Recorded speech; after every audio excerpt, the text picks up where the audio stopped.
Il est 22 h et nous sommes le mardi 13 septembre. Mesdames et messieurs, bonsoir et bienvenue sur Télé-Djibouti pour suivre cette édition de la soirée. Les titres de l'actualité. Le président Ismaël Omar Guelleh a regagné en fin de soirée la capitale après sa participation à la cérémonie d'investiture de son homologue, le Kenyan William Ruto. Et nous allons vous faire vivre cette cérémonie d'investiture qui a eu lieu à la capitale kenyane Nairobi, où le chef de l'État, à côté de plusieurs pairs des Africains, était présent. Et dans l'actualité internationale, l'UE divisée sur le principe d'un plafonnement du prix du gaz.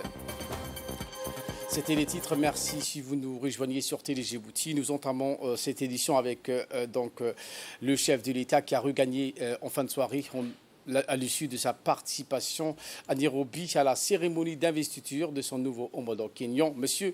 William Ruto.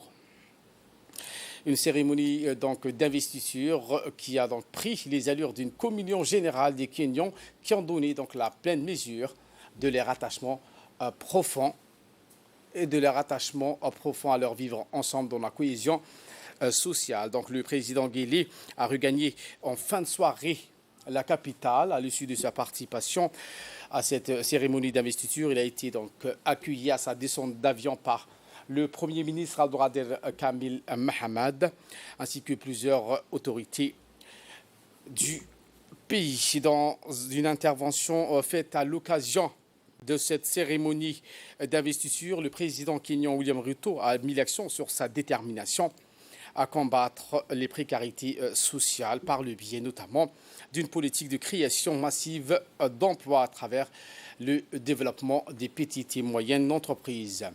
Et bien justement, nous allons vous faire vivre à cette cérémonie d'investiture du président kenyan. Avant son retour, le président Guelleh a assisté à cette cérémonie de prestation de serment du 5e président kenyan, M. William Ruto. À son arrivée à l'aéroport de Nairobi, le président et sa délégation ont été chaleureusement accueillis par les officiels du Kenya. Aussitôt, le président et la délégation ont pris la direction du stade Kasarani pour participer à la cérémonie d'investiture du nouveau président du Kenya, M. William Ruto. Il s'agit du 5e président de ce pays de la Corne de l'Afrique, William Ruto, qui a prêté serment devant des milliers de Kenyans réunis ce matin dans un stade de Kasarani plein à craquer. Un stade dédié pour les matchs grandioses. Le chef de l'État, Ismaël Omar Guelleh, accompagné par une forte délégation à cette investiture de son homologue kenyan, William Ruto, suite à son élection le 9 août dernier. Outre le chef de l'État, plusieurs chefs d'État et de gouvernement, notamment le président rwandais Paul Kagame, le président de la Somalie, le président de l'Ouganda, la présidente de la Tanzanie, le premier ministre éthiopien ont participé donc à cet événement. Des milliers de téléspectateurs et partisans du nouveau chef d'État William Ruto arboraient donc des vêtements et des casques jaunes, se sont réunis massivement pour assister à cette cérémonie de prestation de serment du président William Ruto. L'excellence des relations privilégiées des deux pays et la convergence des points de vue entre Djibouti et le Kenya sur plusieurs sujets dans la région font des deux pays des alliés stratégiques, membres de la mission de transition de l'Union africaine en Somalie, l'ATMIS. Les deux pays est également membre de l'autorité intergouvernementale pour le développement, l'IGAD, qui est engagée dans la lutte contre le terrorisme et l'extrémisme et la réalisation du développement et l'intégration économique de la région.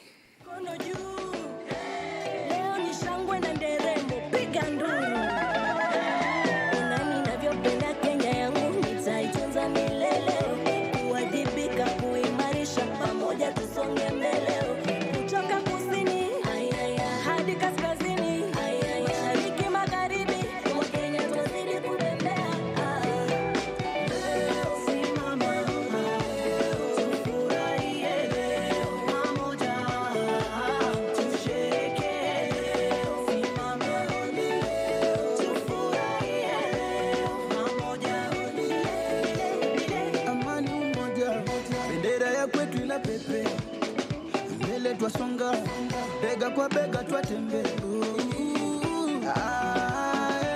It's a party, Kenya tujiba. Kenya ni baba, Kenya ni mama yo. Et maintenant, place à la prestation du serment du nouveau président kényan William Ruto devant un parterre de Nairobiens. Il a prêté serment sur la Constitution sous l'acclamation des milliers de personnes réunies au stade de Kasarani.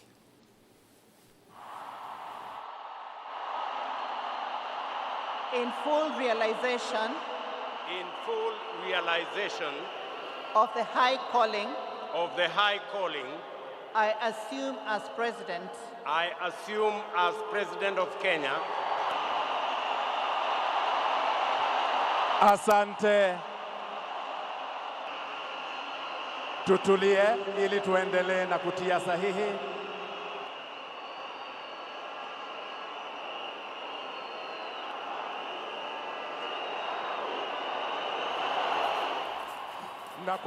Eh bien, donc après cette prestation du serment, le nouveau président William Ruto a déclaré dans un discours que le peuple kényan est uni plus que jamais pour faire face aux défis actuels. Il a ajouté qu'il mettra tout en œuvre pour préserver, protéger et défendre la constitution de ce pays et l'intérêt du peuple kényan.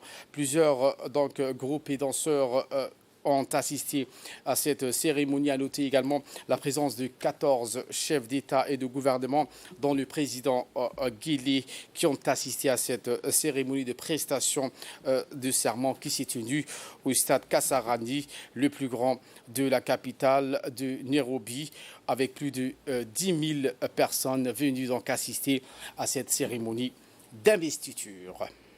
Na ni dhahiri shahiri kwamba anakuwa amiri jeshi mkuu wa majeshi yote ya ulinzi ya Kenya.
Retour au pays où le Premier ministre Abdelkader Kamil Mohamed s'est rendu en fin de journée à l'usine de dessalement d'eau de mer de Doralé pour constater l'avancée des travaux de réparation des installations de la conduite d'eau, accompagné du directeur général de l'ONEAD, Mohamed Fouad Abdou.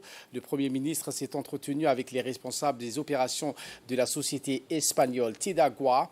Au cours de sa carrière qu'il a vu occuper la direction de l'ONEAD, le Premier ministre a pu appréhender et analyser les explications fournies par les équipes opérationnelles sur le terrain. Le ministre de la Santé, Dr Ahmed Roble Abdili, a reçu dans son cabinet une équipe du Fonds mondial de lutte contre le sida, la tuberculose et le paludisme, conduite par la gestionnaire du portefeuille de Djibouti pour le Fonds mondial, Mme Jessica Patera. A noté également la présence du secrétaire général par intérim du ministère Le président du CIMI, Mohamed Saad, et plusieurs autres cadres du ministère de la Santé qui ont assisté donc à cette réunion de travail. Les discussions ont essentiellement porté dans un premier temps sur les voies et moyens de renforcer les relations de coopération entre le département de la Santé et cette institution, j'y arrive, internationale, et dans un deuxième temps sur sa mise en œuvre dans la transition et la préparation du nouveau cycle de financement 2024-2026. Le chef d'état-major général des armées, le général du corps d'armée Zakaria Cheikh Ibrahim, a présidé ce matin la clôture du séminaire dédié aux officiers des transmissions qui s'est tenu au camp Mont-Gentin. Séminaire qui a débuté samedi dernier et qui a pris fin aujourd'hui sous l'impulsion du commandant des transmissions, Siada Abdillahi Hussein. L'objectif était d'améliorer la qualité de la cellule de transmission des forces armées djiboutiennes. En effet, l'initiative menée par le commandement de transmission est dans les manches-bains entre le commandant et les officiers de transmission.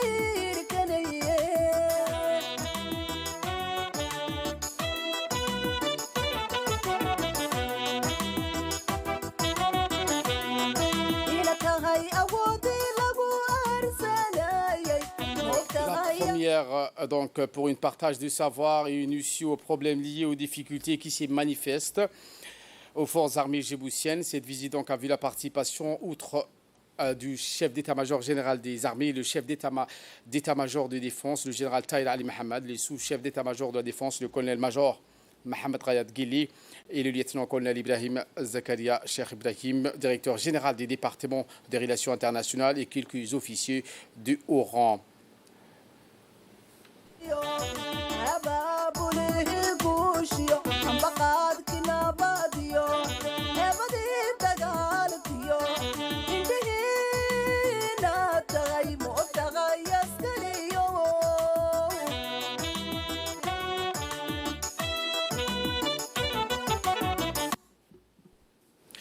Eh bien, à présent, le chef d'état-major qui a pris la parole, il a longuement félicité et a encouragé l'unité de transmission pour la qualité, le travail et l'abnégation. Voici les propos du général. Une fois de plus, au camp Mont-Gentin, pour cette fois-ci, marquer la clôture du séminaire organisé par le commandant de transmission au profit des officiers de transmission et des personnels de des corps et formations. Ce séminaire qui s'est tenu ici, au camp Mont-Gentin, du 10 au 13 septembre 2022, a apporté, sous des travaux de concertation et d'échange entre les différents responsables des domaines de transmission. Une fois de retour dans le corps respectif, les officiers de transmission devront à leur tour transmettre à leur personnel les connaissances acquises durant ce séminaire. Ceci s'inscrit dans le cadre de la remise à niveau des connaissances techniques et tactiques de nos cadres pour améliorer la qualité de leur rendement opérationnel.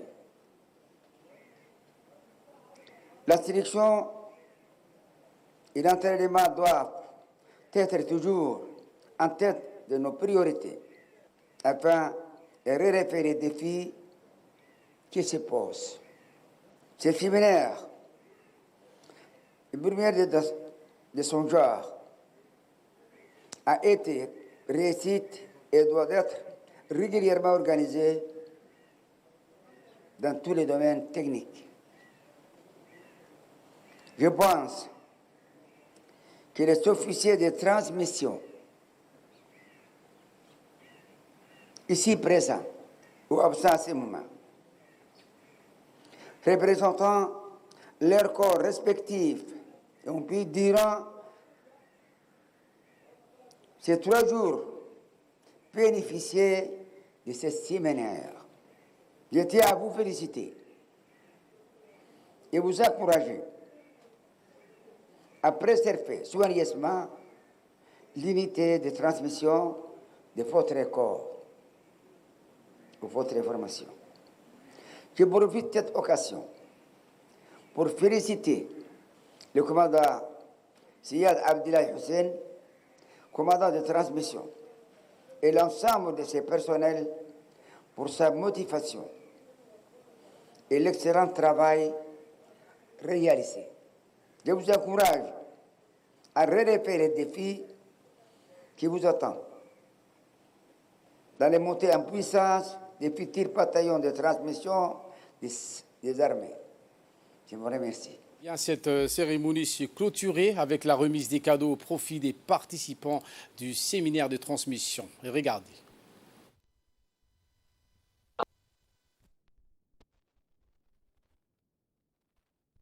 Ministère de la Jeunesse ou dans le cadre des activités d'inscription sur les listes électorales conformément au décret du 5 mai 2022, le ministère de la Jeunesse et de la Culture, en collaboration avec le ministère de l'Intérieur, a programmé une campagne de sensibilisation dans tous les CDC de Djibouti-Ville et ceux des régions de l'intérieur. Dans cette optique, cette initiative entamée par la ministre de la Jeunesse et de la Culture, Dr Iboumina Assoui, s'inscrit dans l'agenda de travail de son département quant aux préparatifs et à la mobilisation des jeunes, particulièrement les primo-votants lors de l'élection législative de 2023. Dans ce sens, un effort concerté et conjugué avec toutes les parties prenantes, administration publique et représentants de la société civile, demeure nécessaire pour mener à bien cette mission à Djibouti-Ville.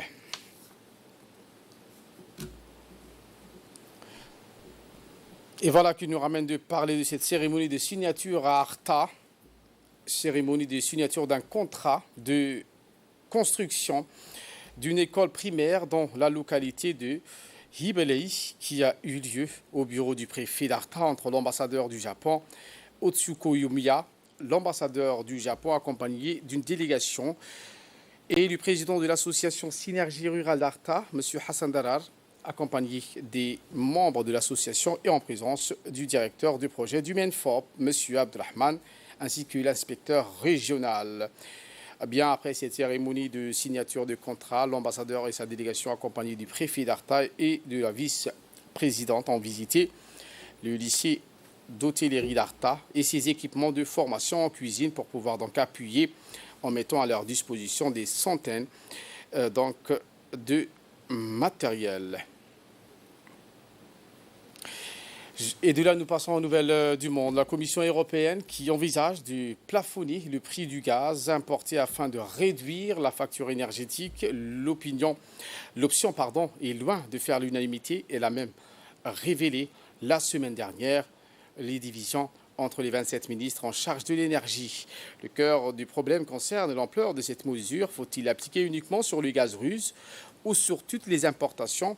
Dans le premier cas, le risque de voir des perturbations d'approvisionnement. Le gouvernement russe pourrait décider de fermer le robinet à destination de l'Union européenne. Voilà pour l'essentiel de ce 22h. Merci à vous de nous avoir suivis et très bon suivi des programmes sur Télé Djibouti.